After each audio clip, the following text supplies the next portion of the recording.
क्या है, आपको पहले फोटो दिखा देता हूं। ये फोटो देखकर आप पता लगा लिए होंगे, बात हो रही है genealogy of Jesus according to Matthew and Luke. मैं रिपीट करता हूं, यीशु की वंशावली मत्ती की किताब और लूका की किताब से। और वापस आते हैं इंग्लिश में, genealogy of Jesus according to Matthew and Luke. तो सबसे पहले मत्ती का एक एक आपके बीच में रखना हो। लिखा है इब्राहिम की संतान, दाऊद की संतान, यीशु मसीह की वंशावली। फिर वचन 17 डायरेक्ट कट करके डाल दिया हूं। क्यों? क्योंकि हमें जितनी जरूरत है उतना आपको दे रहा हूं, सब कुछ देने की जरूरत नहीं है। 17 लिखा है इब्राहिम से दाऊद तक 14 पीढ़ी, दाऊद से बाबुल को बंदी होकर पहुंचाए जाने तक 14 पीढ़ी, बंदी होकर बाबुल को पहुंचाए जाने के समय से लेकर मसीह तक कितनी? 14 पीढ़ी। तो इसको कहते हैं टोटल यहां 42 वंशावली है। Is that right? या 42 वंशावली। ओके, ये भी बता देता हूं क्योंकि मेरी लिस्ट में नहीं है, लेकिन फिर भी बता देता हूं। गिनती में 42 नहीं मिलेगा, लेकिन गिनती में 41 ही मिलेगा। तो शुरुआत का 14 पक्का मिलेगा, सेकंड 14 पूरा मिलेगा। लेकिन जब आप थर्ड 14 में आओगे ना, जो कि लिखा है कि बाबुल को पहुंचाए जाने के समय से लेकर मसीह तक, ये 14 जो लिखा है ना, ये आपको 14 नहीं सिर्फ 13 मिलेगा। पूछो क्यों? अभी बता देता हूं। वो इसलिए कि 14th जनरेशन यीशु है और उसमें 41 मिसिंग है, माफ करें 42nd मिसिंग है, 42 वंशावली मिसिंग है। अब ये कौन है? 1 पीटर चैप्टर 2 वर्स 9 लिखा है कि तुम परमेश्वर की चुना हुआ वंश हो। क्या बात है! तो हम हैं वो 42 जनरेशन। मैं रिक्वेस्ट करता हूं, अगर कभी गिनना है आप लोग गिन सकते हैं, आपको खूब मजा आएगा, ठीक है ना। नाउ यहां 42 वंशावली है, इसको 3 हिस्सों में, किसको? 14 को मैंने 3 हिस्सों में बांटा है। आइए देखते हैं वो 3 हिस्से क्या है। तो सबसे पहला हिस्सा है पूर्वजों का, दूसरा हिस्सा है राजाओं का, और तीसरा हिस्सा है अनजान। ऐसे कैरेक्टर्स जिनको कई लोग नहीं जानते। जैसे 500 लोग यीशु के जी उठने के बाद 500 लोगों ने यीशु को देखा, उनका डेटा हमारे पास नहीं है।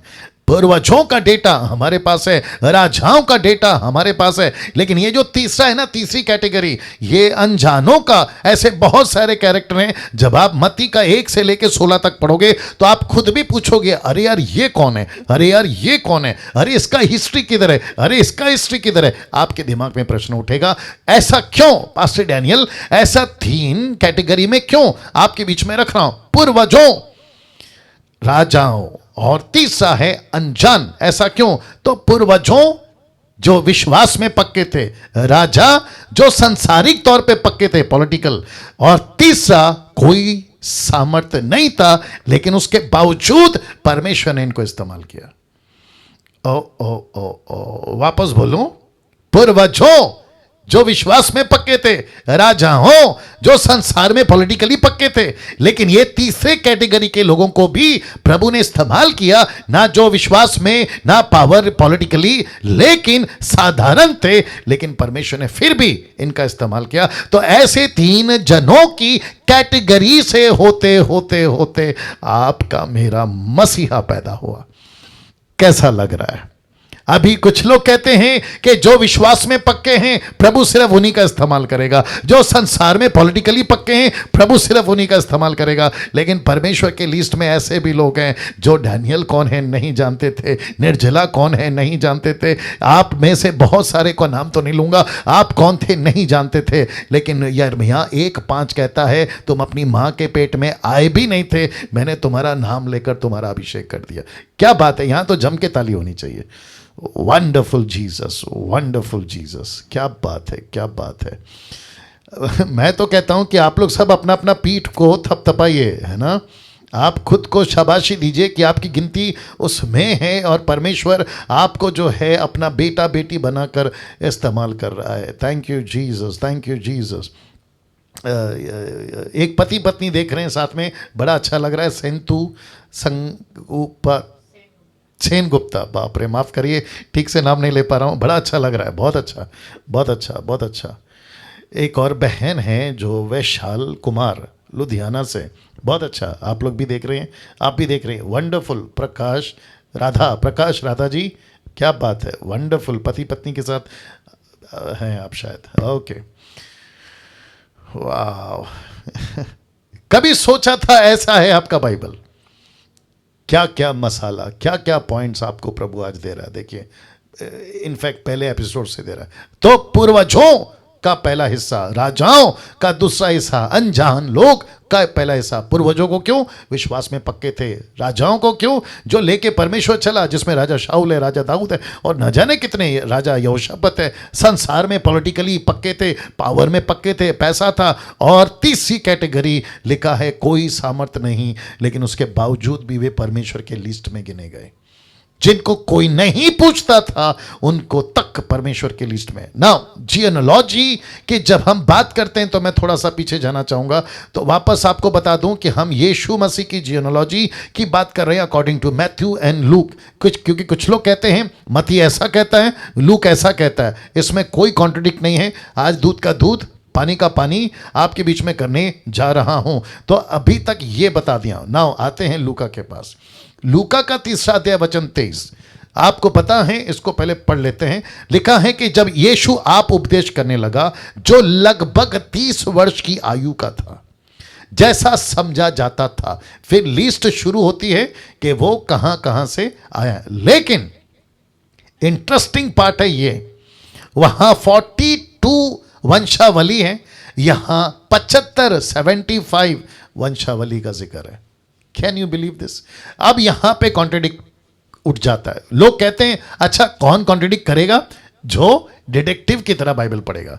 लेकिन उसके लिए कॉन्ट्रडिक्ट नहीं है जो पवित्र आत्मा के बुद्धि ज्ञान से बाइबल को पढ़ेगा। तो 75 वंशावली आपके बीच में उसका जो खुलासा है रखने जा रहा हूं। तो इस लूक को मरियम की लाइन से, ना कि यहूदी लाइन से, क्योंकि मत्ती की किताब यहूदी लाइन से लिखी गई, लेकिन लूका की वंशावली, यीशु की वंशावली, लूक जब लिख रहा था, आप जानते हैं लूक कौन है? पेशे से डॉक्टर था। ये वही लूक है जिसने एक्ट्स को लिखा, तो उसको भी दिमाग में रखिएगा। तो मरियम की लाइन से उसने लिखा, ना कि यहूदी लाइन से, पर इस्राएली लाइन से उसने लिखा। प्रश्न है क्यों?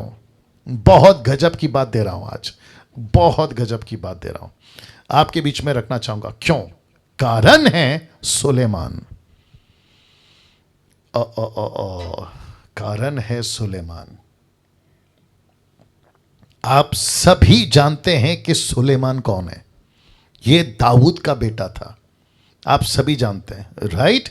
ये वो राजा था जिसने 40 साल परमेश्वर के मंदिर को चलाया, अद्भुत सेवा की, बहुत नाम कमाया, बुद्धि ज्ञान से परिपूर्ण था, 1000 पत्नियों के साथ में अपने बड़े आन शान रुबाब के साथ चलता था। लेकिन इसका एंड कैसे हुआ पता है? बहुत सारे मूर्ति पूजा को मानते, देवी देवताओं को उपासना करते करते निकला। तो ऐसे लाइन में मरियम कैसे आएगी बताइए? मरियम नहीं आ सकती ना ये लाइन में। तो इसका मतलब क्या पता है? मत्ती 1:8 में इसका नाम है, किसका नाम? सुलेमान का। लेकिन लूका के 3:31 में इसका नाम नहीं मिलेगा आपको, बल्कि किसका नाम मिलेगा पता है? आपको नाम मिलेगा नातान का। ये नातान कौन है? आप सभी जानते हैं, ये भी दाऊद का बेटा है। तो ये दाऊद का लाइन, इसको यहां से कट कर दिया किसने? लूक ने। इसने कहा कि नहीं लिख सकता बॉस, ये सुलेमान की लाइन में मैं यीशु को नहीं डाल सकता, लेकिन यहूदियों ने डाला। यहूदियों के कॉन्सेप्ट में आपको मत्ती की किताब में मिलेगा, लेकिन लूका की किताब में आपको सुलेमान नहीं मिलेगा, आपको नाथान मिलेगा। डंके की चोट पे बोल रहा हूं। अब इसको कहते हैं हैवी डोज, इसको कहते हैं हैवी डोज। अब जिसको समझ आ रहा है वो ले सकता है, अब बाकी का मुझे नहीं मालूम क्या होगा, लेकिन लीजिए, क्योंकि मैं डिसाइपलशिप ट्रेनिंग दे रहा हूँ। वाह। कभी पढ़े थे ये सारी चीज़ें? सी, इसको कहते हैं परमेश्वर का प्रकाशन आपको और मुझे जो प्रभु दे रहा है। तो वापस कहता हूं कि मत्ती का जियोलॉजी और लूक का जियोलॉजी में कोई कॉन्ट्रडिक्ट नहीं है, लेकिन जो बुद्धि से पढ़ेगा, बात को समझेगा, फिर वो पता लगाएगा कि क्यों मत्ती ने ऐसा लिखा और क्यों लूक ने ऐसा लिखा। ना अब एक और कॉन्सेप्ट दे देता हूं। मत्ती एक एक वंशावली कहां से शुरू होती है पता है? ऊपर से नीचे, ऊपर से नीचे, मतलब अब्राहम से लेकर नीचे तक। लेकिन लूक कहां से शुरू करता है पता है? नीचे से ऊपर। ओ ओ ओ ओ यीशु मसीह ऊपर से नीचे आते हैं, फिर नीचे से ऊपर का ये कनेक्शन। और इसका एंड कैसे होता है पता है? यीशु मसीह परमेश्वर का बेटा है।